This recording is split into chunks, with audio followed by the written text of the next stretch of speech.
Hello and welcome to my video. Now this is a mystery. I like a good mystery, but this one, I have to say, has got me completely flummoxed. This picture is one I painted, well, I don't know when. Do you know, maybe there's something wrong with me, but I cannot remember where I put this painting. I don't remember whether I sold it, given it away, trashed it or whatever, I don't know, but I've got a photograph of it, but where it is I don't know. If I do find it, I'll let you know, but I thought I like it. I mean, it's one of my favourite paintings, and I thought I'd recreate it, because when I painted this originally, I didn't video it. This would have been done for somebody who came here for lessons, certainly over 2 years ago. So we'll see how it goes.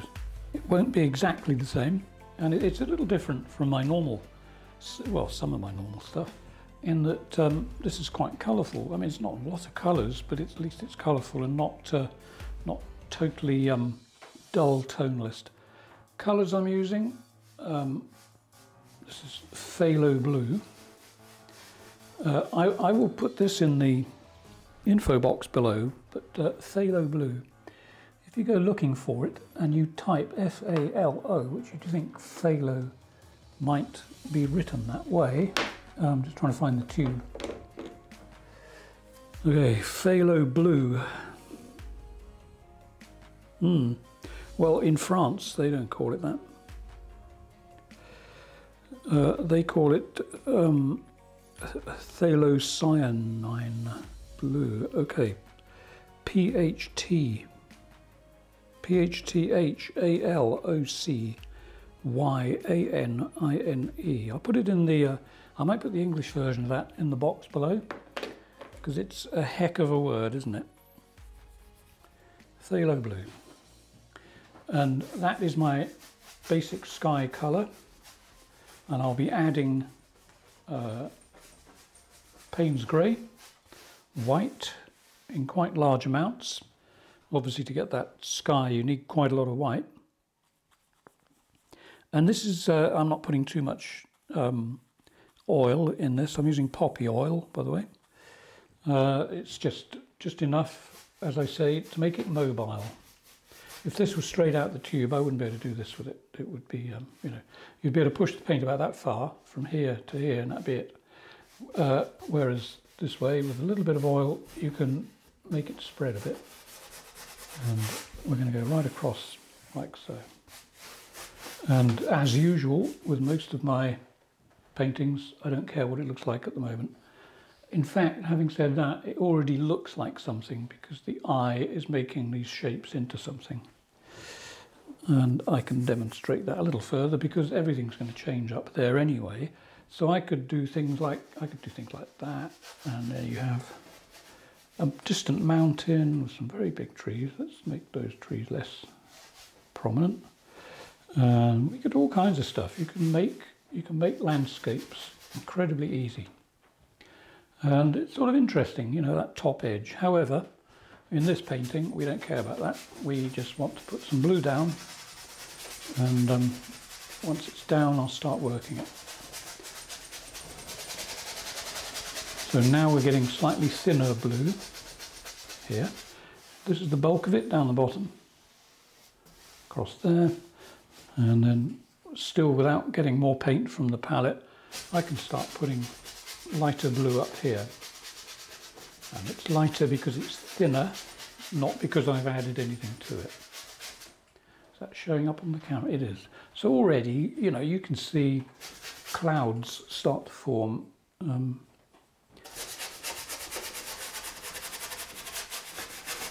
And there they are, fledgling clouds. And back to the painting that I'm emulating here. It's a bit of a mystery. As I said, I like mysteries. In fact, I like them so much, I wrote one. I've got a novel. If you want to go and look for it, just go on Amazon. Look for The Saxon Chronicles by Stuart Davies. So I'll put the link as usual, in the box below for that too. Not many people buy it. because I don't promote it much, because to promote it I probably need to be actually in Britain, and of course I live in France, so if you want to go to book signings and stuff like that, it's going to be a bit tricky for France. So plus all the global upheaval at the moment of getting anywhere makes everything so difficult. So I never bothered advertising it much, but I don't know how many it's sold even, but I get a royalty check every now and then. It's not very big, but anyway. And yeah, that sort of mystery, that's fine. You know, you buy a book, you've got a mystery, it gets solved. But this one, where the heck is this painting? Has my cat stolen it? I mean, is it in the cat room, which is over there? I don't know.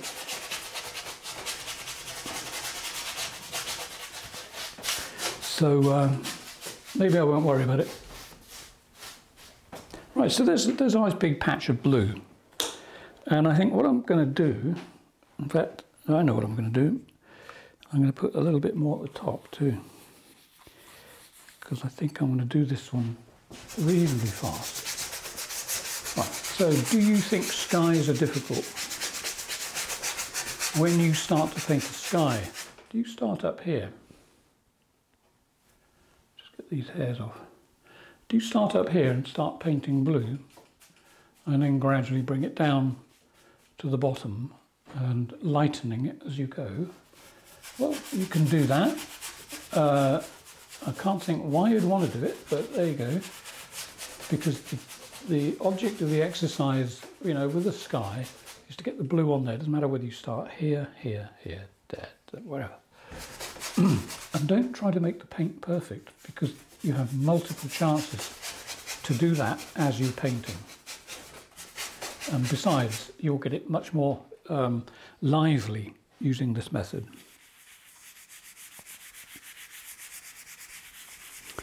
So there we are. We've got the blue on the board. Maybe I should rename my channel Speed Painting. I don't think so. It's just the way I work. I've just always tried to work quickly. And there we are, blue. But not a flat blue. We've got an interesting multi-toned blue that opens up unbelievable amounts of possibilities. So don't be too rigid.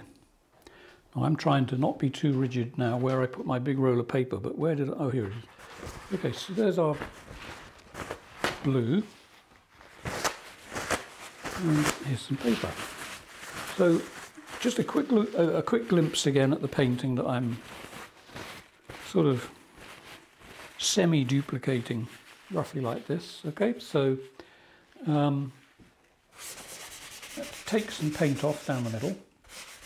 You may say, well, why did you put it on? Well, I put it on so that it's there, and then now it's there, I can start regulating it in a sort of free and easy manner without being too stiff about it all. Okay, there we go. Doesn't matter about the fact that it sort of quite quickly gets dark. You know, there's like a line along here. That has no relevance whatsoever. And if you're painting a sky and you think that that is important, it isn't. I'll prove that to you as we work through the picture. It's simple actually, because there'll be white cloud on it. And the reason I'm reducing the amount of paint like this is so that when I put my white on, I don't have to fight the blue, and I can make an interesting channel of lightness through there before I put the white on, and that will sort of influence the way I make the sky. This is dead simple. Now here I want to just lose a little bit of paint just along the horizon. More there than there. I want it darker here, lighter that side. And over here there will be sort of streaks of cloud in there. It's actually a nice blue, this Phthalo blue. It's quite similar to ultramarine. You could use ultramarine if you don't want the bother of trying to figure out how to say or spell phthalo, whatever. Yeah, you could use ultramarine, it would work quite well. And you could add a little bit of red to this, and I might do that, but I won't do it yet. I'm going to think about that.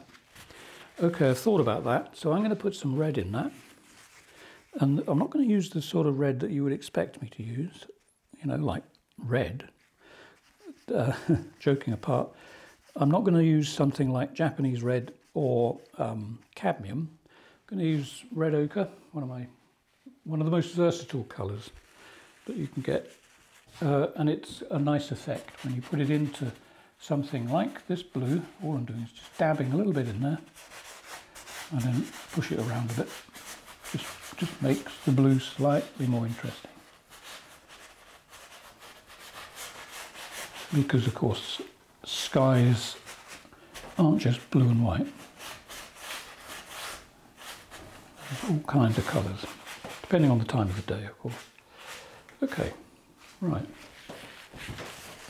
Lots of brush marks showing up all over that. I think so anyway. Can you see that? Yeah, I think you can. Again, totally irrelevant. We don't worry about brush marks at the moment.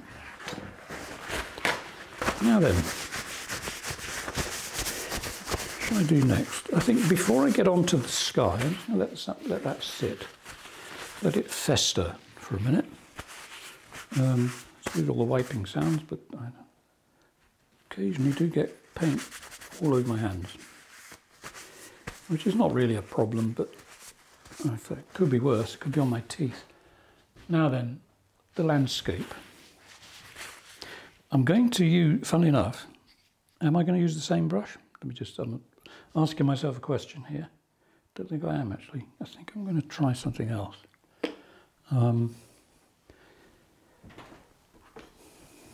Maybe I can use this one. When I say this one, I mean one that's still got some sticky paint on it from something I did 4 or 5 days ago.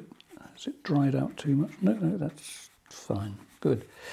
Okay, so sap green and red ochre and a bit of oil. And let's see what happens. Right, so the landscape. In case you don't remember it, here's another glimpse. Okay, back to the painting. So there we got a little bit of... what I like about that painting is the darkness over on the left here.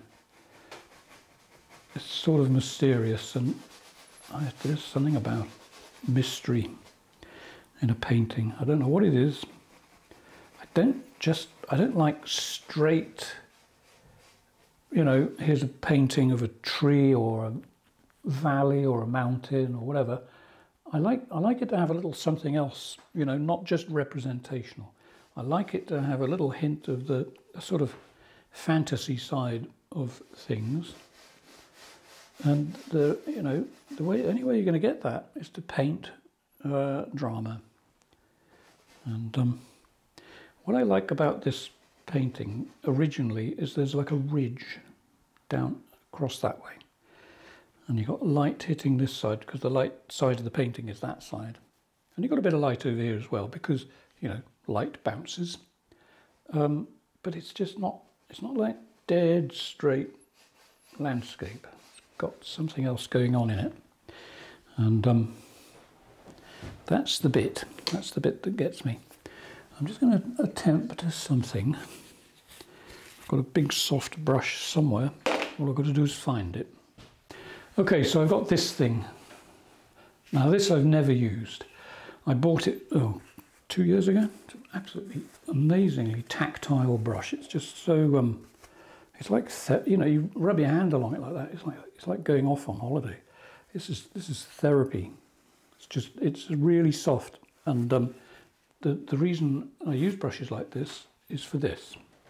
There are brush marks, and I was in slight error. I don't particularly want them close to the horizon, so all I've got to do with this brush is just bring that across a few times, like that. Hardly picking any paint up, just a little stain on there. Okay, and all I'm doing is just smoothing it a bit. I'm smoothing it slightly and I'm depositing hairs from the brush onto the painting. That really irritates me. But never mind. I thought I'd de-bristled it, you know, got the loose bristles out, but apparently I haven't. So there we go. That's sort of okay. There we are. Just a little bit of smoothing. Back to the painting. So back to the red ochre and the sap green.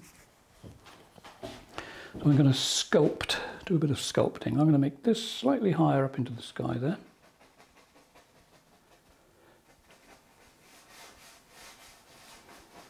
And even let some of the blue, can you see it? Maybe not, but I'm making some of the blue mix with the green. It just, I don't know, it just seems to harmonise things a bit. And then across about here, this is going to be the sort of focal point. I don't want it in the middle of the painting, but there's going to be a tree growing on this ridge, approximately there. And then the ridge, it's very interesting how you do things like this, I think. The ridge is going to come down here, like so. Not exactly the same as the original painting, but you know, similar. So I'm going to sculpt with paint. This is the nearest that I come to drawing nowadays. That is sculpting the shape with paint. And then there's going to be a bunch of trees here. There's going to be something there.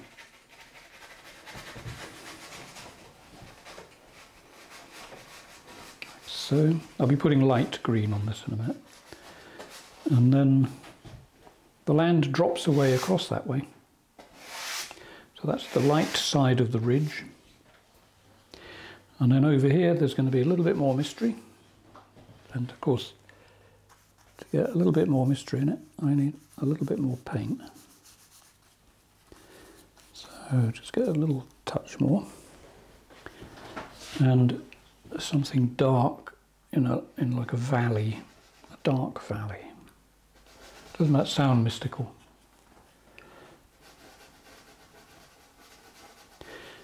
And we'll come along there, and then there's going to be a wood here.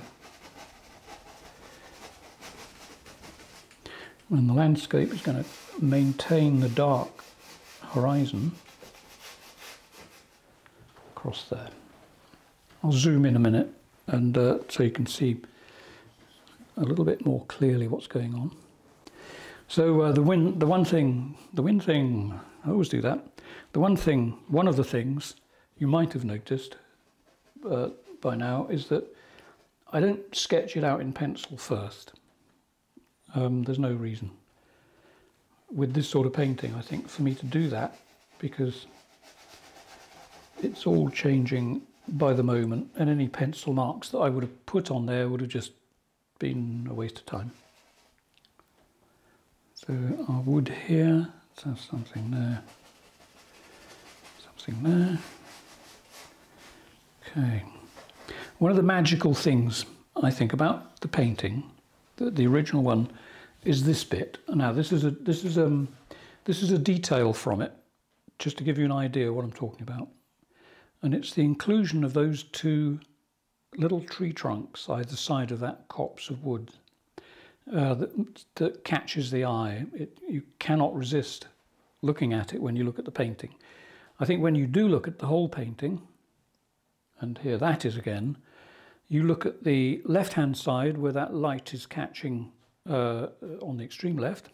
I'll try, I'm not very good with video editing, I'll try and put an arrow on the screen to show what that bit, and then you've got the middle bit, or left of the middle, with that copse thing. Then you've got this bit that takes you down to the thing I was just saying, with the copse of trees with the tree trunk either side.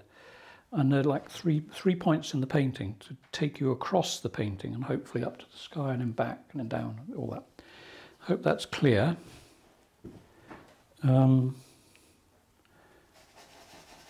If it isn't, I recommend you go back and look at the video again until it seems more clear. So basically what I'm saying is you know, the best way to learn is through repetition. Just keep going back and forth looking at it, and hopefully it'll all make sense. So over here, I like to have a little hill on the edge, like so, just to keep the eye in, scoop the viewer into your painting. And I think to do that we might have a little bit of upswing on the other side as well. Okay, so we're at the stage with this where this could be a snowy landscape because of the white that I've left, but we don't want that. So I'm just going to shove some paint on here. But the thing about shoving the paint on here, like this now, is that I'm going to be taking it off again. Most of it anyway, and you'll see why. Hope. Okay, so we've got this tree on the ridge there. It comes down here, and then we have like a copse of woods which will be in there, and then it just disappears off the edge down there. Nice shadow at the moment. Okay, and a few little bits of green in there. Right, okay, so what do we do now? I think at this stage, this is where it gets really interesting, in case it wasn't interesting already. I'm going to apply some paint using that.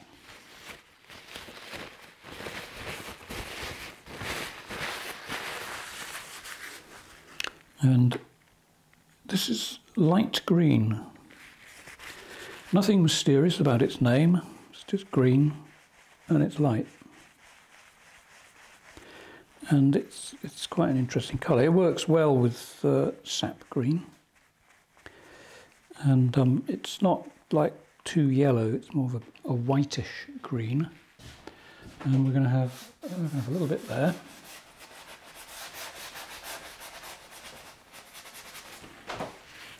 Can you see why I like it? Maybe not yet. We'll do our best.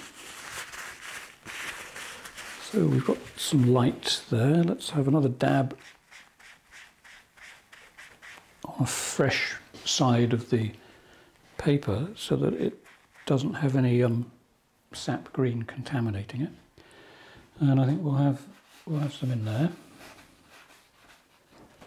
like so. Not too much. Always try and do it with as few movements of the paper as possible, so that you don't basically trash what's already there. In other words, that is a more desirable effect than doing it 3 or 4 times. I will go over it again, but I'm adding more paint with less oil now because I want it to sit on the top. Right, that paper's finished.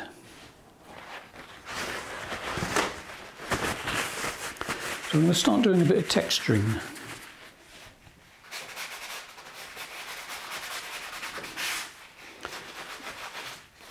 There is no mystery, and I'd like to point something out. I'm not making this look easy. It is easy. Think of it that way. There's no, you know, I don't have mystical powers. All I'm doing is, oh, how do I explain that? All I'm doing is doing it. Does that make sense? In other words, I'm not trying too hard. A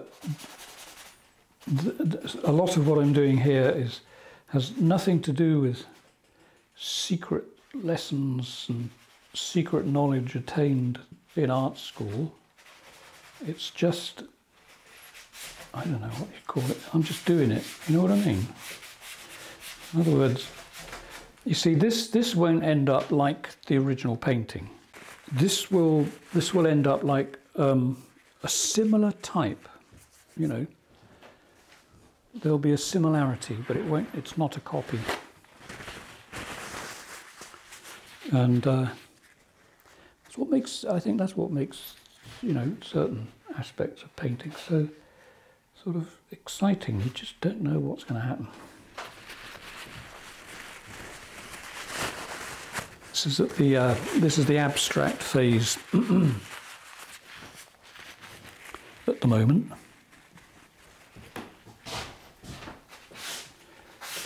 See, you notice these. I'm adding swipes of light green onto the dark. I could do it with the brush, it's just I quite like the idea of painting with something that looks like you're cleaning the inside of the oven, you know. And it gives you nice, big, interesting, slightly unpredictable, as I said, I think, shapes. And gradually, well actually very quickly I think, why do I say gradually? Don't mean that. Very quickly you start to get interesting effects.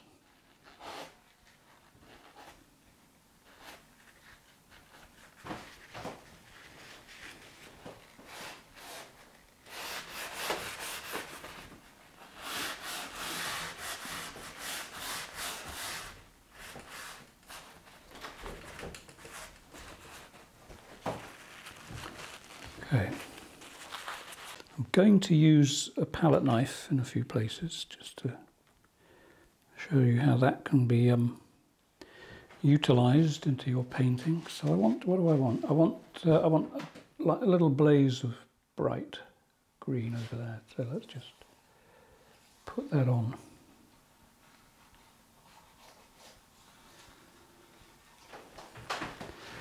So we've got a little bit of light there. And I think we'll have a little bit more over the other side. In fact, I know we will. We're going to have some with the light catching here.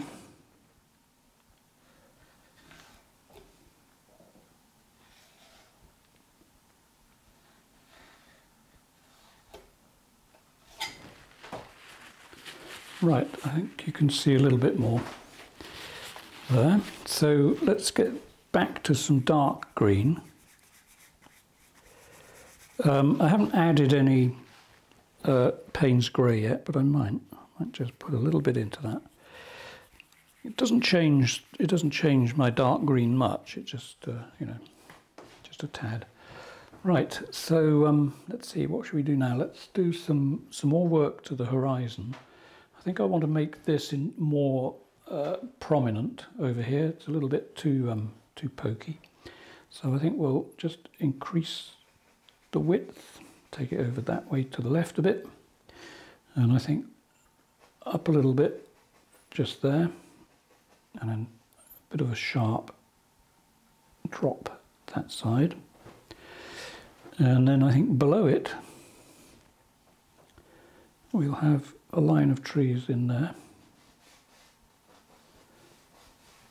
I mean, it's a hint of a line of trees. Let's have something there blocking the way a little bit so that you have the effect of light, dark and light just in there. Very small, but it adds to the distance. I want to bring this forward so that this stuff, where I've got this light next to it, goes behind these trees, which are on a like a crest of a little hill here. I don't want that to be in the same distance plane as that. That is much further away. So to bring that forward, you have to do what I'm going to do next. And that I'll use the palette knife again.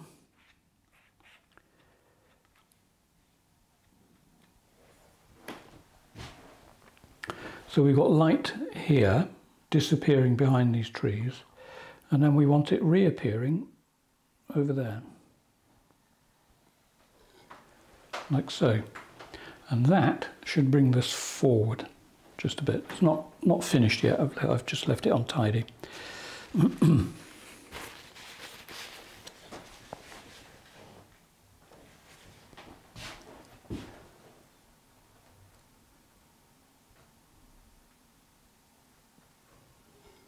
Just needs sharpening a bit. By that I mean the contrast.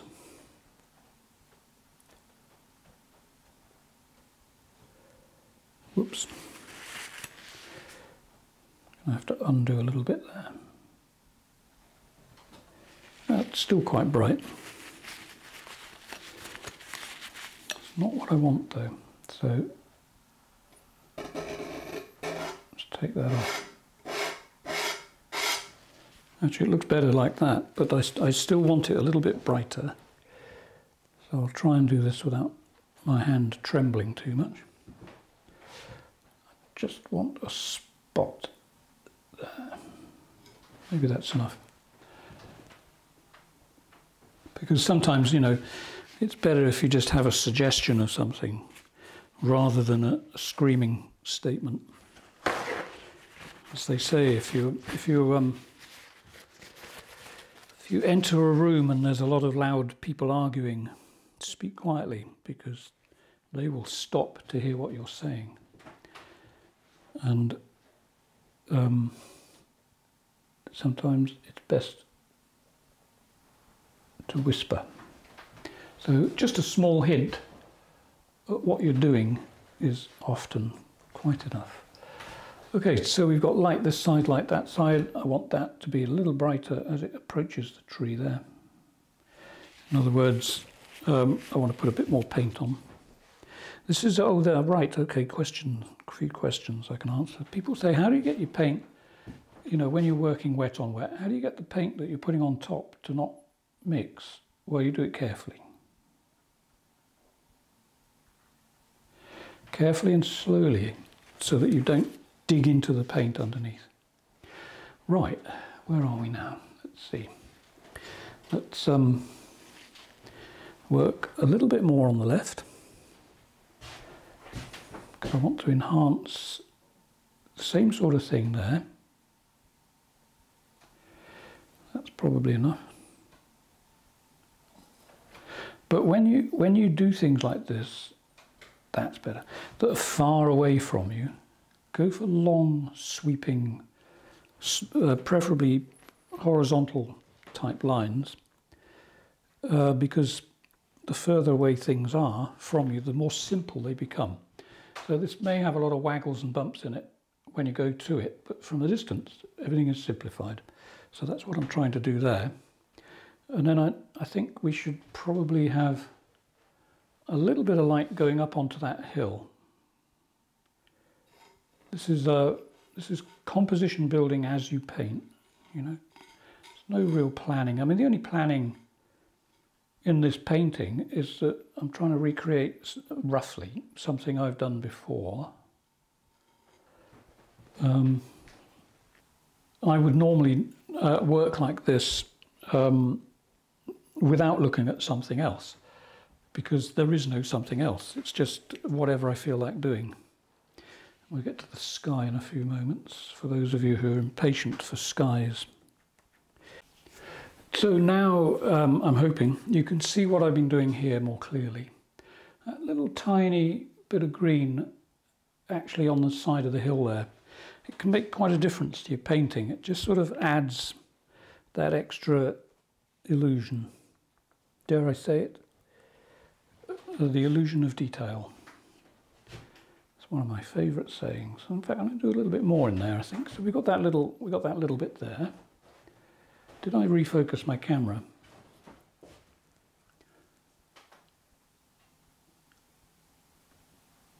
I think I did.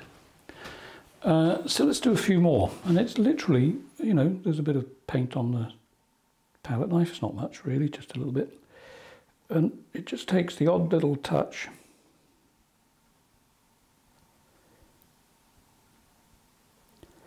In the dark area, just to give that illusion of something going on.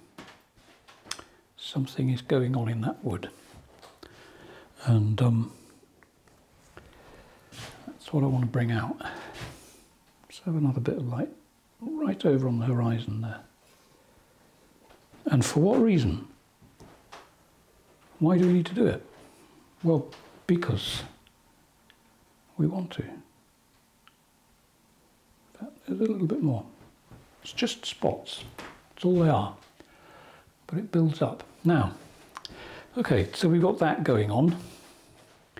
I've got another palette knife here, which is quite a recent acquisition to my collection of palette knives. That's this thing, square-edged. This is quite useful for all kinds of stuff. Cleaning up, for instance, there. I want to do a little bit of cleaning up. So let's see if we can do it.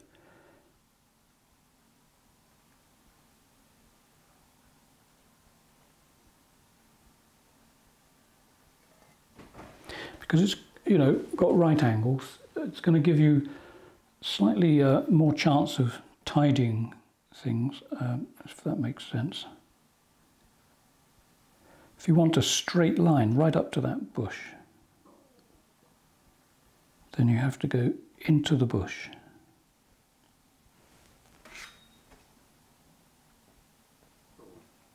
Just very, very delicate touches, like so. And then I can bring the bush back to cover the bit where the pale green goes into it, because I want the pale green to definitely look as though it's going behind that bush.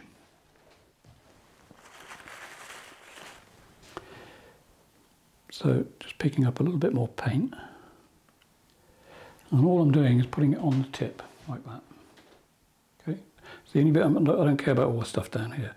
The working bit is that tip. So I'm just going to do a similar sort of thing to this side here, just to sharpen it a bit.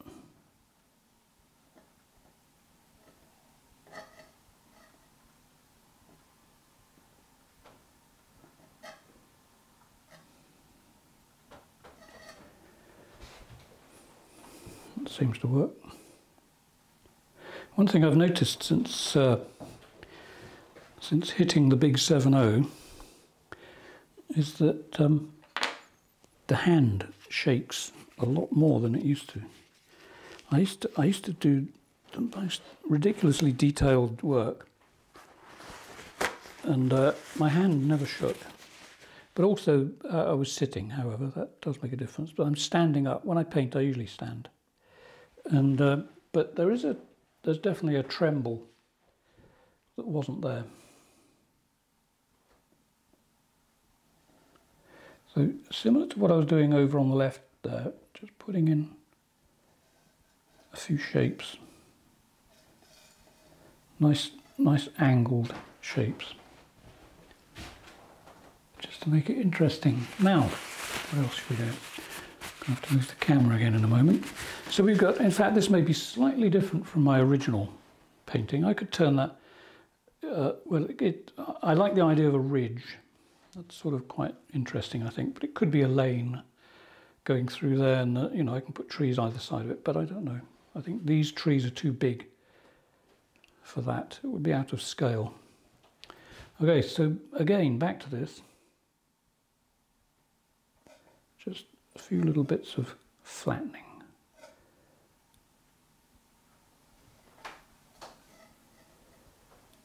Very important to know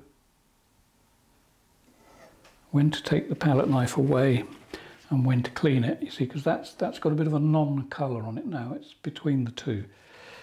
And I don't think that necessarily works for this type of painting, with this type of palette knife painting anyway. Okay, I think I might move the camera yet again. We'll go and work on the other side. And then I'll sort of do some work there. Then I'll come back here and resolve this area, because I'm still thinking about what to do with that. So let's go over there. Now then, let's see. There's something I want to do, which I should have done. I don't know what happened, but I got it slightly wrong there. I just want to have a quick wipe down through here. And you've got to be quite brutal about it. I just want to push through there and take paint off. There's a little bit there. So rather than keep using that bit, which will just spread the paint, get that out of the way so you have a clean bit of paper, then wipe.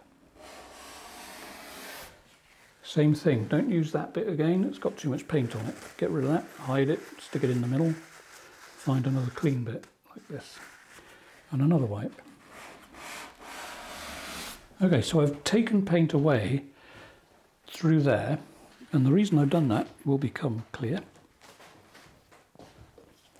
I'm going to use the dark green with red ochre,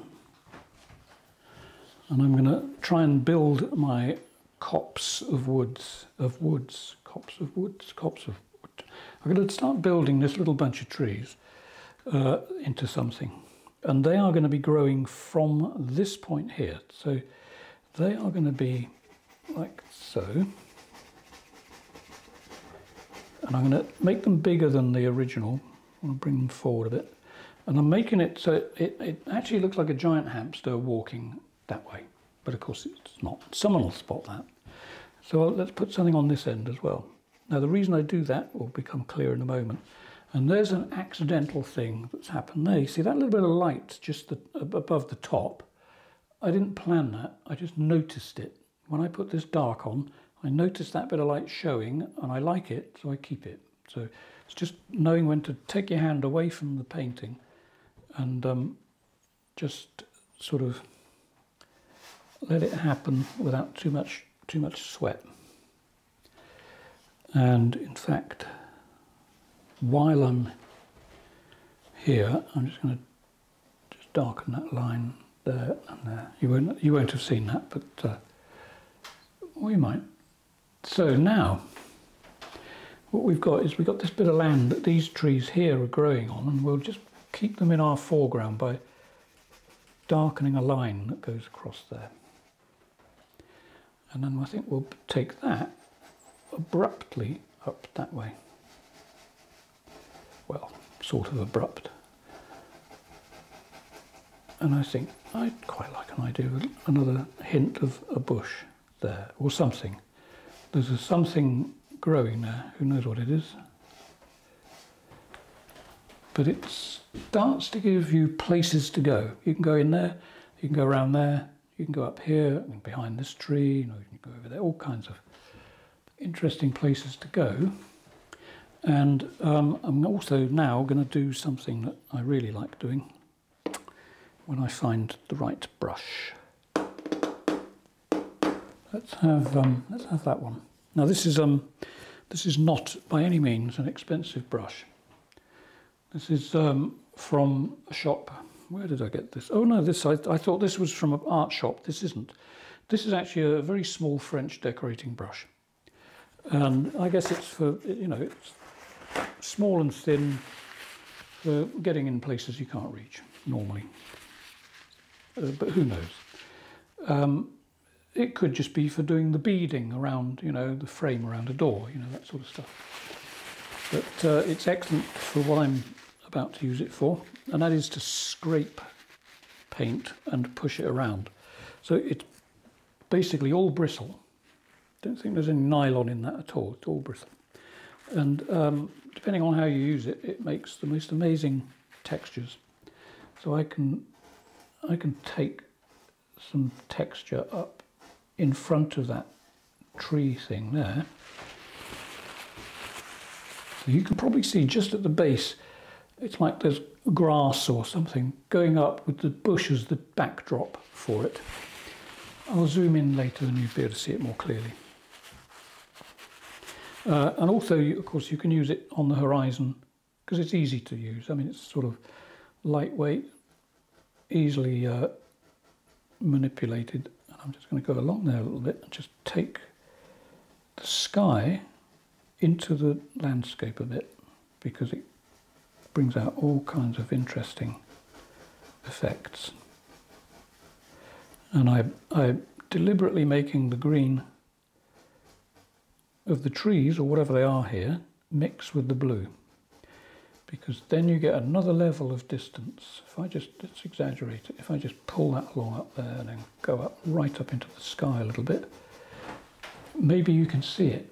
Yep, it gives you this extra bit of distance, so there could be something right over there behind these trees, and if you feel you've done too much, which I think I might have done, I'm just going to pick up a bit more dark green and red ochre without any oil added, and I'm going to just strengthen the bit below it in a couple of places like so. Let's just have a little something there. Who knows what it is, but it's there. Right. Now then, over here, what should we do there? Glad you asked. Well, I'm going to use the big brush. Again, I'm not adding any extra oil. This is, you know, the red ochre and sap green, pretty well straight from the tube. And all I'm going to do is just a few things in here that could be anything, who knows. Could be hedges, could be trees, could be, I don't know. The only thing I do know is I'd like to visit this place, which I might have done in the past, who knows. And let's have a line across there. Why, you may ask? Why not? Good enough answer, isn't it? A few dots on it will give you the feeling that there's something happening over there. And which one shall I use for below that? I'll use this palette knife. So that's slightly more clear. So below this line that I put along here, I'm just going to put in some light green. Right up to the edge of it to thin it down a bit. I don't mean thin the paint down, I mean to thin the line that I put across the field. And I'm just going to push it around until it starts to look like something.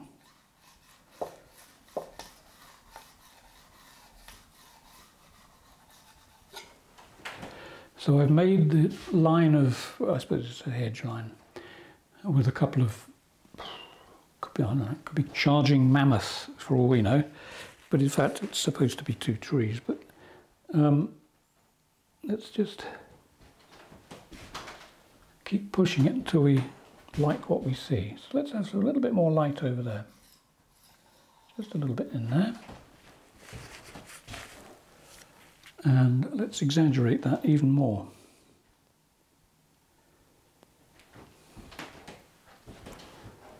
Let's have something catching the light there.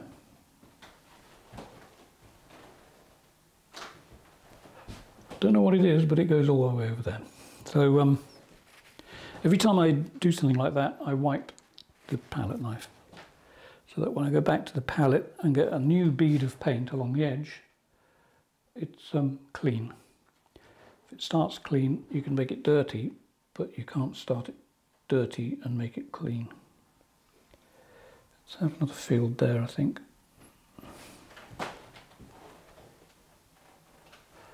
And I think I'm going to exaggerate the light down here. Help if I had more paint. So let's have a nice belt of light under this tree there. It's not much, it's just a bit of light, and probably want a bit more than that. So I think we'll just do it. Okay, now the reason I've got this hanging over here and hanging over here is so that I can get this brush. Okay, it's a rigger, and it just takes a line to add that little bit of extra interest to the edge of the wood. And we'll have another one on the other side. Just a hint of it there. Okay, so I'm going to, I think, just do a little bit of work underneath this. I think it just needs a little bit more of a catch light. There. See, it just takes a touch. Don't overdo it. Just understate as much as you can. And you know what, rural landscapes look like? They quite often have these strange things in them where you'll have a line on a field for no apparent reason. Who knows what it is, but you get it. So there could be a hint of something there. It's not much, but it's something. just a line in the grass. And let's have a bit more down there. Okay, now, right, I'm going to go back to the main shrub and the other side of the painting, and then we'll go on to the sky in a moment. Right, so I want to bring, I'll show you more over on the left here in a moment, but I want to bring this like crest of the hill, it's like comes up here and it goes down there, you know, like a raised path maybe. But I want to define this edge to bring it closer to us. And on the original painting, the way it went was I had quite a lot of dark just here. So I'm going to just chuck some paint in. You won't see all of what I'm doing. I'll just chuck that there and I'll come in, I'll zoom into that in a minute. But what I want to do is get this side here to come up a bit. To get that, I probably need to lower that line, that dark line there, needs to come down a bit on this side, which I think is better. The perspective works better that way. And then along that edge here, it's too messy the other side, so I'm going to put something in there. Sort of a line of trees just there, build them up a bit. Just a hint. And the way I used the brush is to get these, you see there's some light on the bottom edge and it looks like light coming through underneath some little trees. So I turned the brush that way and I used this edge here to make the tree trunks. So I went from that to that. In other words, that, whoops, that to that. Quite a neat little trick, that. Anything that works is a neat little trick, basically.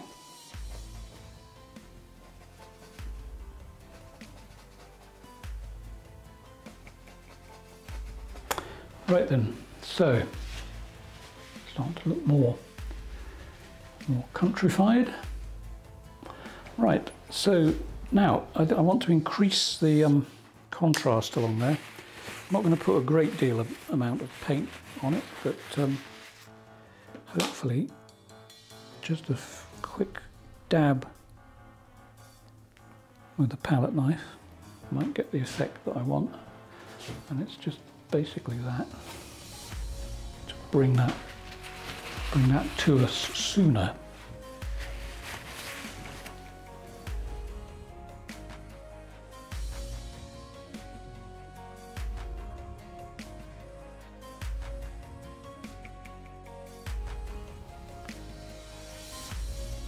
Well, thank you if you've got this far. This is the end of part 1.